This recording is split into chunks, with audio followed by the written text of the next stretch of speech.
بلوچستان کے ضلع شیرانی میں دہشت گردوں کا حملہ، پولیس لائنز اور لیویز تھانے پر فائرنگ، لیویز کے 3 اور بلوچستان کانسٹیبلری کا 1 اہلکار شہید، متعدد زخمی۔ بلوچستان کانسٹیبلری کے شہید اہلکار کی شناخت الطاف الرحمان کے نام سے ہوئی، فائرنگ کا سلسلہ جاری۔ آئی سی سی کا اینڈی پائی کرافٹ کو ہٹانے سے انکار، پاکستان ایشیا کپ میں مزید کھیلے گا یا نہیں، فیصلے کا انتظار۔ آج متحدہ عرب امارات کے ساتھ شیڈول میچ پر بھی سوالیہ نشان، مقابلے سے پہلے ہونے والی پریس کانفرنس منسوخ کر دی گئی، ٹیم کی پریکٹس، بورڈ ترجمان کی معاملات طے پانے کی خبروں کی تردید، کہا پاکستان کرکٹ بورڈ نے ابھی تک کوئی حتمی فیصلہ نہیں کیا، مشاورت جاری ہے، جو بھی طے ہوگا پاکستان کے مفاد کو مد نظر رکھ کر ہی ہوگا۔ پاک بھارت میچ میں ریفری نے ٹاس کے بعد کپتان سلمان آغا کو ہاتھ ملانے سے روکا تھا۔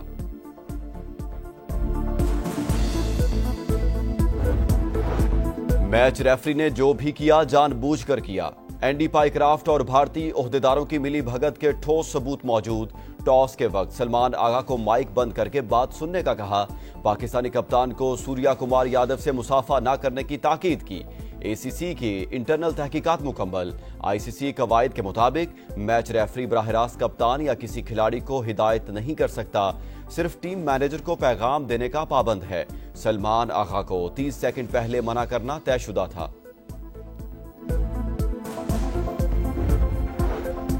پاک بھارت میچ میں جو کچھ ہوا ذمہ دار مودی ہے، بھارتی وزیر اعظم نے اپنے ہی ملک کی عزت کا جنازہ نکال دیا۔ انڈین کھلاڑی شدید دباؤ میں ہوتے ہیں، بات گھروں کو آگ لگانے تک پہنچ جاتی ہے۔ سابق کپتان شاہد آفریدی کی پروگرام زور کا جوڑ میں گفتگو۔ امریکی صدر ڈونلڈ ٹرمپ 3 روزہ دورے پر برطانیہ پہنچ گئے، خاتون اول میلانیا ٹرمپ بھی ان کے ہمراہ۔ ایئرپورٹ پر برطانوی حکام نے استقبال کیا، روانگی سے قبل میڈیا سے گفتگو، کہا دورہ برطانیہ دونوں ممالک کو مزید قریب لائے گا۔ نیٹو اور یورپی یونین روس سے تیل خریدنا بند کریں۔ ٹک ٹاک پر معاہدہ طے پا گیا، کئی کمپنیاں خریدنے کی خواہش مند ہیں۔ غزہ سٹی پر اسرائیلی حملوں سے متعلق سوال کا جواب دینے سے گریز، کہا اس بارے میں زیادہ نہیں جانتا۔ حماس نے یرغمالیوں کو انسانی ڈھال بنایا تو بہت بڑی مصیبت میں پڑ جائے گی۔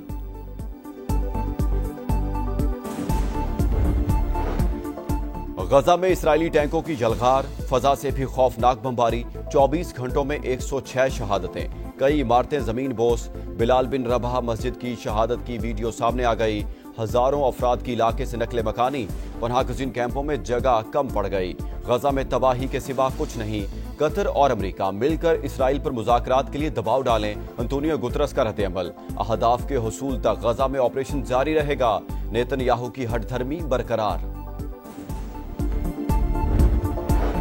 اسرائیلی جارحیت کے بعد کی صورتحال پر مشاورت، وزیر اعظم آج سعودی عرب جائیں گے، شہباز شریف کی ولی عہد محمد بن سلمان سے ملاقات شیڈول، خطے کی سیکیورٹی صورتحال پر بھی تبادلہ خیال ہوگا، فلسطینیوں کو اپنی خود مختار ریاست بنانے کا حق دیا جائے، سعودی کابینہ کا مطالبہ، قطر کی خود مختاری کی حمایت کا اعادہ، سعودی ولی عہد محمد بن سلمان سے ایرانی رہنما علی لاریجانی کی ملاقات، دو طرفہ تعلقات، خطے کی صورتحال پر تبادلہ خیال۔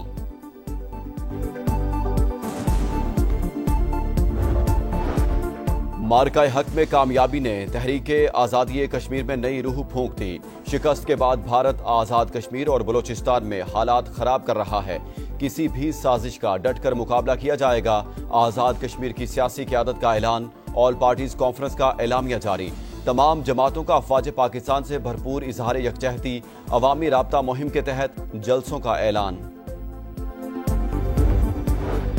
نئی پالیسی بن رہی ہے، ملک کے اندر اور باہر دہشت گردوں کا پورا بندوبست کیا جائے گا، رانا ثناءاللہ کا دہشت گردی میں ملوث تربیتی کیمپوں کو نشانہ بنانے کا India, program red line with Talat میں کہا اگر خیبر پختونخوا حکومت بھی دہشت گردوں کی مددگار ثابت ہوئی تو وہ بھی نہیں بچے گی، آئین علی مین گنڈاپور کو افغانستان کے ساتھ مذاکرات کی اجازت نہیں دیتا۔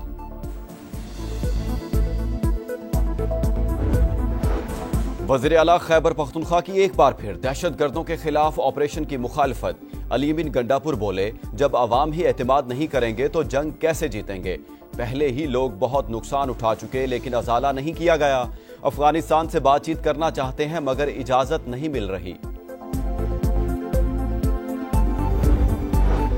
صدر مملکت کا دورہ چین، شنگھائی میں مفاہمت کی 3 یادداشتوں پر دستخط کی تقریب میں شرکت، آصف علی زرداری سے چیئرمین چیری ہولڈنگ کی بھی ملاقات، آٹو انڈسٹری میں سرمایہ کاری کے حوالے سے دلچسپی کا اظہار، صدر مملکت کی کمپنی کو الیکٹرک بسوں اور گرین انرجی منصوبوں میں شرکت کی دعوت، بلاول بھٹو زرداری سے بھی کووانٹائی گروپ کے وفد کی ملاقات، توانائی کے متبادل ذرائع میں سرمایہ کاری کے حوالے سے تبادلہ خیال۔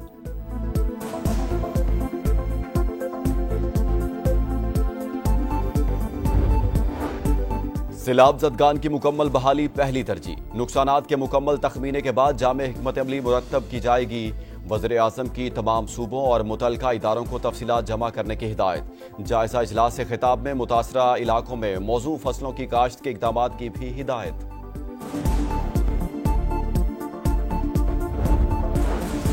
دریائے سندھ میں اونچے درجے کا سیلاب، گڈو بیراج پر بہاؤ 6,24,000 کیوسک تک پہنچ گیا، سکھر بیراج پر 5,60,000 کیوسک کا ریلا، اباڑوں میں کچے کے متعدد علاقے ڈوب گئے، گھوٹکی کے درجنوں دیہات بھی پانی، میہڑ میں ایک اور بند ٹوٹنے سے فصلیں زیر آب۔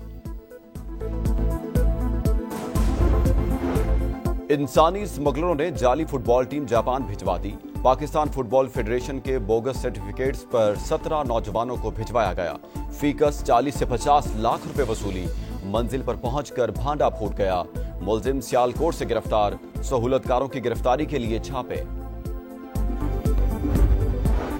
دہشت گرد تنظیموں کی مدد کا الزام، امریکہ نے ایران کے مالیاتی نیٹ ورک پر نئی پابندیاں لگا دیں، کئی شخصیات اور کمپنیاں شامل، ہانگ کانگ اور UAE کی 12 سے زائد کمپنیاں بلیک لسٹ۔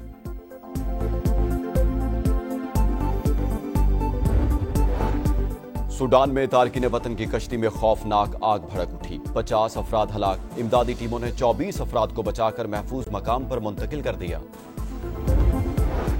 اور ایشیا کپ میں کانٹے کا مقابلہ، بنگلہ دیش نے افغانستان کو 8 رن سے ہرا دیا، 155 رنز کے تعاقب میں افغان ٹیم 146 پر آؤٹ، رحمان اللہ گرباز 35، عظمت اللہ عمر زئی 30 رنز کے ساتھ نمایاں، مستفیض الرحمان کی 3 وکٹیں، بنگلہ دیش کی سپر 4 میں رسائی کی امیدیں برقرار۔